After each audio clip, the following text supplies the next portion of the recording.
अगर पूरी तैयारी को एक लाइन में डिफाइन किया जाए तो that is learn, revision and practice. तो अगर आपने इन तीनों चीजों का बैलेंस कर लिया, क्योंकि मैंने देखा है बहुत सारे बच्चे इन तीनों चीजों को बैलेंस ही नहीं कर पाते, इन तीनों चीजों को संभाल ही नहीं पाते।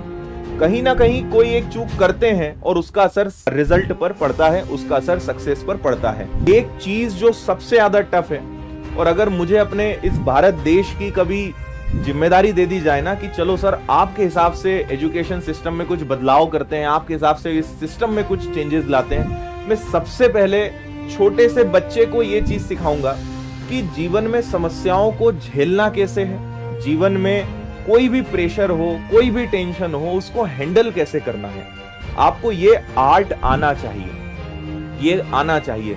लोग सफल तो हो जाते हैं यार, पैसा कमाना बड़ी बात नहीं है ना, कोई गवर्नमेंट जॉब लेना बड़ी बात नहीं है, लेकिन अच्छा जीवन जीना, खुश रहकर जीना, ये बहुत कठिन काम है। और लोगों को इस चीज की ट्रेनिंग्स हमें देनी चाहिए, हमारे सरकार की ये जिम्मेदारी होनी चाहिए, हमारे एजुकेशन सिस्टम का ये पार्ट होना चाहिए कि चीजों को, प्रेशर को, टेंशन को झेला कैसे जाए, क्योंकि ये जीवन भर चलना है।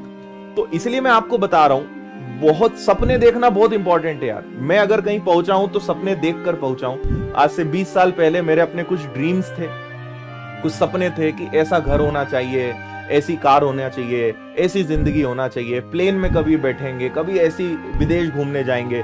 वो सपने देखे तो पूरे हुए, सपने नहीं देखोगे कभी पूरे नहीं होंगे, और देखने ही चाहिए।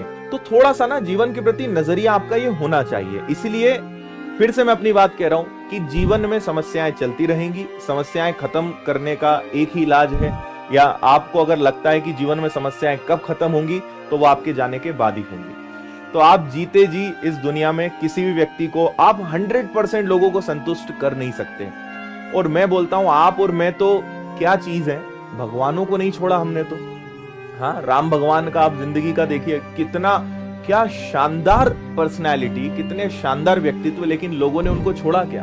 उनकी जिंदगी भी जीवन भर एक बहुत बड़ी तकलीफों से ही गुजरी, और आखिरी में भी लोगों की नजर में तो लोगों को तो वो खुश नहीं कर पाए। तो इसीलिए मैं आपको समझा रहा हूं कि आप बिल्कुल अपने दिमाग से निकाल दो कि आप हर व्यक्ति को खुश कर पाओगे, आप हर व्यक्ति इसके मुंह से अच्छा अच्छा सुन पाओगे, हो ही नहीं सकता, संभव ही नहीं है। आप 100% लोगों को कभी जीते जी संतुष्ट नहीं कर पाओगे।